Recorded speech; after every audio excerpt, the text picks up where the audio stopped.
ಅವ್ರು ಅಲ್ಲಿ ತನಕ ಏನೋ ಕಚ್ತಾ ಇರಲಿಲ್ಲ, ಆಮೇಲಿಂದ ಬಾಯಲ್ಲಿ ಚಾಕ್ಲೇಟ್ ಇದೆ ಅಂತ ನೆನಪಾಯ್ತು ಅವರಿಗೆ. ನಮ್ಮ ಇಂಡಸ್ಟ್ರಿನಲ್ಲಿ ಒಂದು KGF, ಒಂದು ಕಾಂತಾರ ಬಿಟ್ಟರೆ 3ನೇ ಸಿನಿಮಾ ಇದೇ ಪ್ಲೇಸಲ್ಲಿ. ಇದೇನು ಹೋಗುತ್ತಾ, ಇದೇನು ಟೈಟ್ಲೇ ಗೊತ್ತಾಗ್ತಾ ಇಲ್ಲ ನಮಗೆ, ಹಾಕ್ಬೇಕಾ ಅನ್ನೋ ರೇಂಜಲ್ಲೇ ಇದ್ದಿದ್ದವರು. ಸರ್, ಇದೊಂದು ಮೈಲ್ ಸ್ಟೋನ್ ಸಿನಿಮಾ. ಇದನ್ನು ಯಾರು ಟಚ್ ಮಾಡೋಕೆ ಹೋಗ್ಬಾರ್ದು, ಬಿಟ್ಬಿಡ್ಬೇಕು. ಇದೊಂದು ಆಗಿದೆ, ಅದು ಅದ್ಭುತವಾಗಿದೆ, ಬಿಟ್ಬಿಡ್ಬೇಕು. ಇದನ್ನು ಎಲ್ಲ ಥರ ಸಿನಿಮಾಗಳು ಬೇಕು, ಒಂದೇ ಥರ ಸಿನಿಮಾಗಳು, ಯಾವುದೇ ಸಿನಿಮಾಗಳಾದ್ರೂ ಒಂದೇ ಥರ ಆದರೆ ಮೊನೋಟೋನಿ. ಓಕೆ, ಶುರು ಮಾಡೋಣ. ಗಂಗಾಧರ್ ಸರ್ ಅಂತ ಶುರು ಮಾಡಿ. ಸರ್ ನಮಸ್ಕಾರ ಸರ್, ಹೇಗೆ ಅನಿಸ್ತಾ ಇದೆ? ಮತ್ತು ಈ ಥರದ್ದೊಂದು ಇತಿಹಾಸ ಕನ್ನಡ ಚಿತ್ರರಂಗದಲ್ಲಿ ನೀವು ನೋಡಿದಂಗೆ ಸಾಕಷ್ಟು ಸಿನಿಮಾಗಳು ನೋಡಿದ್ದೀರಿ, ನಿಮ್ಮ ಅನುಭವ, ನಿಮ್ಮ ನಿರೀಕ್ಷೆ ಇತ್ತಾ ಇದು? ಖಂಡಿತವಾಗ್ಲೂ ಸಿನಿಮಾ ನೋಡಿದಾಗಲೇ ಒಂದು ನಿರೀಕ್ಷೆ ಇತ್ತು. ಈ ಲೆವೆಲ್ಗೆ ಆಗುತ್ತೆ ಅಂತ ನಿರೀಕ್ಷೆ ಇಲ್ಲ. ಇದು ನಿರೀಕ್ಷೆ ಮೀರಿ ಒಂದು ಅದ್ಭುತವಾದ ಸಾಧನೆ ಮಾಡಿದೆ ಅಂತ. ಅಂದ್ರೆ ಅಷ್ಟೇ ಒಂದೊಂದು ಲೈನಲ್ಲೇ ಹೇಳ್ತಾ ಇದ್ರಲ್ಲ ಗಂಗಣ್ಣ, ನನಗೆ ಬಹಳ ಖುಷಿಯಾಗಿ ನಾನು ಹಿಂದೆ ತಿರುಗಿದೆ. ಅವ್ರು ಮಾತಾಡೋದೇ ಕಮ್ಮಿ, ಅವ್ರು ಮಾತಾಡ್ತಿದ್ದಾರೆ ನೋಡೋಣ ಅಂತ. ಅವ್ರು ಅಲ್ಲಿ ತನಕ ಏನೋ ಕಚ್ತಾ ಇರಲಿಲ್ಲ, ಆಮೇಲಿಂದ ಬಾಯಲ್ಲಿ ಚಾಕ್ಲೇಟ್ ಇದೆ ಅಂತ ನೆನಪಾಯ್ತು ಅವರಿಗೆ. ನಂಗೆ ಒಂದು ಕೊಡಿ ಅಣ್ಣ ಚಾಕ್ಲೇಟ್. ಅವರು ಅಲ್ಲೇ ಬಿಟ್ಟು ಒಳ್ಳೆ ಕೆಲಸ ಸರ್. ಅಂದ್ರೆ ಈ ಥರದ ಸಿನಿಮಾಗಳು ಅಂದ್ರೆ ಚಿತ್ರ 10 ವರ್ಷಕ್ಕೋ 15 ವರ್ಷಕ್ಕೋ ಒಂದ್ಸಲ ಒಂದು ಈ ಥರದೊಂದು ಇತಿಹಾಸಗಳ ಸೃಷ್ಟಿ ಆಗುತ್ತೆ.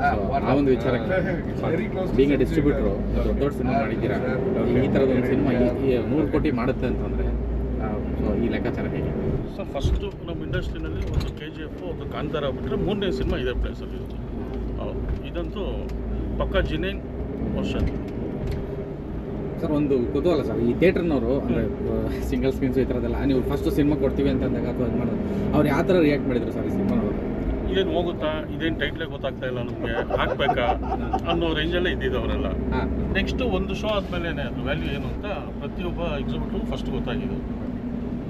ಸೊ ಈ ದೊಡ್ಡ ಸಿನಿಮಾಗಳು ಬಂತು ಸರ್ ನಡುವೆ. ಸೊ ಈ ಒಂದು ಈ ಸಿನಿಮಾ ತೊಗೊಂಡೋಗ್ತಾ ಇತ್ತು, ಹೇಗೆ ಸರ್ ಅದು? ಇಲ್ಲ, ಇದಕ್ಕಿನ್ನೂ ದೊಡ್ಡ ಸಿನಿಮಾ ಯಾವುದೂ ಬಂದಿಲ್ಲ ಇತ್ತೀಚೆಗೆ. ಇವಾಗ ಇದೇನೇ ನಮಗೆ, ನಾನು ಹೇಳಿದ್ನಲ್ಲ 3ನೇ ಸಿನಿಮಾ ಇದು ನಮ್ಮ ಇಂಡಸ್ಟ್ರಿನಲ್ಲಿ ಹೈಯೆಸ್ಟ್ ರೆವಿನ್ಯೂ ಬಂದಿರೋಂಥ ಸಿನಿಮಾ ಇದು. ನವೀನ್ ಸರ್, ನೆಕ್ಸ್ಟ್ ಹರಿ ಸರ್, ಅಂದರೆ ಈ ಒಂದು ಎಕ್ಸ್ಪೀರಿಯನ್ಸ್ ಹೇಗಿತ್ತು? ತುಂಬ ಚೆನ್ನಾಗಿತ್ತು. ಫಸ್ಟ್ ಟೈಮ್ ನಾವು ಮೂವಿ ನೋಡಿದಾಗ ಚೆನ್ನಾಗಿದೆ ಅಂದ್ಕೊಂಡಿದ್ದು, ತುಂಬ ಸಕ್ಕತ್ತಾಗಿತ್ತು. ನಾವೇ ಸಖತ್ ಎಂಜಾಯ್ ಮಾಡಿದ್ದು. ನಾನು ಸರ್ ಗಂಗಾಧರೆಲ್ಲ ಸಖತ್ತಾಗಿ ಎಂಜಾಯ್ ಮಾಡಿದ್ವಿ. ಸಖತ್ತಾಗಿದ್ದು, ಚೆನ್ನಾಗಿ ಹೋಗುತ್ತೆ ಅಂತ ನಮ್ಗೆ ಕಾನ್ಫಿಡೆನ್ಸ್ ಇತ್ತು. ಹಂಗೆ ಆಯಿತು. ನಾವೇನು ಅಂದ್ಕೊಂಡಿದ್ವೋ ಜನ ಆಡಿಯನ್ಸ್ ಹಿಂಗೆ ನಗ್ತಾರೆ ಅಂತ, ನಾವು ಹೆಂಗೆ ನಗ್ತಿದ್ವೋ ಅಲ್ಲ ಅವರು ಹಂಗೆ ನಗ್ತಾಯಿದ್ರು. ಸೊ ಎಲ್ಲರೂ ಹಂಗೆ ಎಂಜಾಯ್ ಮಾಡಿ ಅದೇ ಥರ ಸಿನಿಮಾ ಇಟ್ಟಾಯಿತು.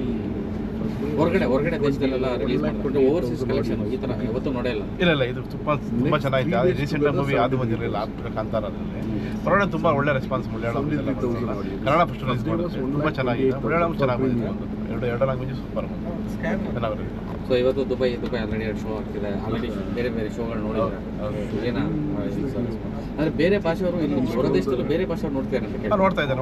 ಹೋಟ್ಲಲ್ಲಿ ವಿಚಾರಿಸಿದ್ರು, ಅವ್ರು ನೋಡ್ತೀರಿ, ತುಂಬ ಬಗ್ಗೆ ಮಾತಾಡ್ತಾ ಇದ್ದಾರೆ. ನೋಡ್ಬೇಕು ಸರ್, ಇದು ಏನೋ ಬಂದಿದೆ, ನಾವು ತುಂಬ ಚೆನ್ನಾಗಿದೆ ಅಂತೆ, ನೋಡ್ತೀವಿ ಅಂತ. ನಾವು ನಿನ್ನೆ ನೈಟ್ ನಾನು ಸುಪ್ರೀಂ ಸರ್ ಮಾತಾಡೋ ಹೋಟ್ಲವ್ರ ಹತ್ರ ಅವ್ರು ಹೇಳ್ತಾರೆ ರಿಸೆಪ್ಷನ್ ಇಷ್ಟು ತುಂಬ ಚೆನ್ನಾಗಿದೆ ಅಂತ. ನಾನು ನೋಡ್ತೀನಿ ಸರ್, ಇದು ತುಂಬ ಒಳ್ಳೆ ರೆಸ್ಪಾನ್ಸ್ ಇದೆ.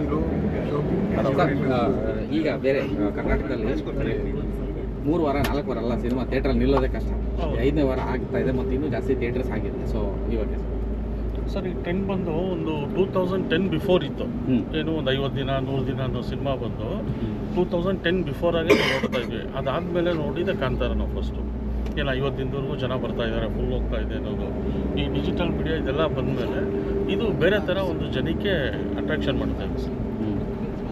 ಮತ್ತು ಆಮೇಲೆ ಈಗ ಒಂದು ಫಾರ್ಮ್ಯಾಟ್ ಈ ಥರದ್ದೊಂದು ಏನೋ ಒಂದು ಆಗುತ್ತೆ ಸರ್. ಸೊ ಅದಾದಮೇಲೆ ನೆಕ್ಸ್ಟ್ ಅದೇ ಥರದ್ದು ಪ್ಯಾಟರ್ನ್ ಮಾಡೋ ಥರದ್ದಾಗಲಿ ಆ ಥರದೊಂದು ಶುರುವಾಗುತ್ತೆ ಅಂತ. ಸೊ ಸಿನಿಮಾ ಯಾವಾಗಲೂ ಒಂದು ಒಳ್ಳೆ ಸಿನಿಮಾ ಇದ್ದಾಗ ಈ ಥರದ್ದು ಆಗೋದು ನಾವು ನೋಡ್ಕೊಂಬಂದಿದ್ದೀವಿ, ಇವತ್ತು ಆಗಿದೆ. ಸೊ ಮುಂದೆ ಅಂದರೆ ಬೀಂಗ್ ಎ ಡಿಸ್ಟ್ರಿಬ್ಯೂಟ್ರು ನಿಮ್ಮ ಸಜೆಷನ್ ಏನು ಸರ್ ಮೇಕರ್ಸ್ಗೆ? ಸರ್, ಇದೊಂದು ಮೈಲ್ ಸ್ಟೋನ್ ಸಿನಿಮಾ.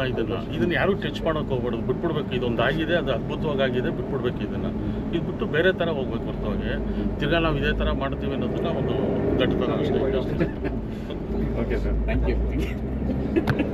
ಕರೆಕ್ಟ್. ಎಲ್ಲ ಥರ ಸಿನಿಮಾಗಳು ಬೇಕು, ಒಂದೇ ಥರ ಸಿನಿಮಾಗಳು, ಯಾವುದೇ ಸಿನಿಮಾಗಳಾದ್ರೂ ಒಂದೇ ಥರ ಆದರೆ ಮೊನೋಟೋನಿ. ಒಂದೇ ಕಾಂತಾರ, ಒಂದೇ ಸಾಫ್ಟ್ ಅಷ್ಟೇ.